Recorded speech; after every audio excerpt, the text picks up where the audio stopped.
second time that we know of the Biden administration has shut down any attempt to reach a brokered ceasefire. Why do you think that is?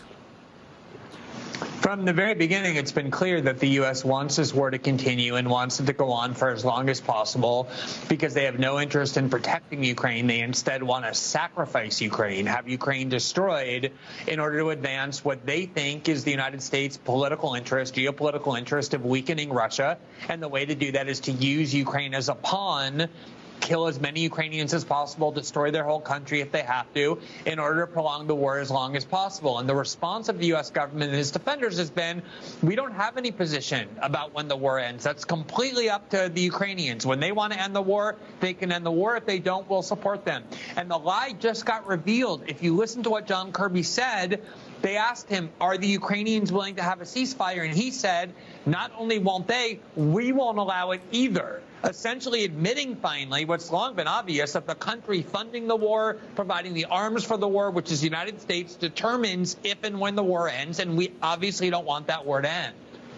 How are people who are pushing for the sacrifice of more Ukrainian and Russian children, for whatever it's worth, how did they seize the moral high ground in this conversation? They're monsters. How are they allowed to lecture the rest of us about human rights? So there's a propagandistic narrative from the beginning that the Ukrainians are feisty, courageous, and are fighting for their own country, and we ought to stand by their side.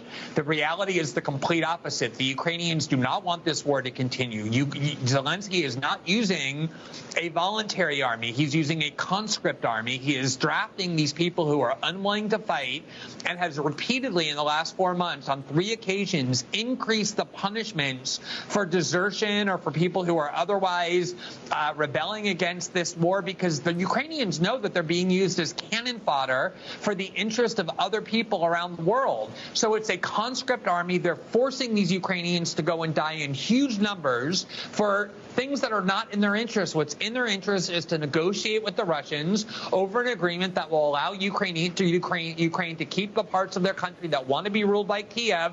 And it's the United States and Great Britain that are blocking it purely for our own interests.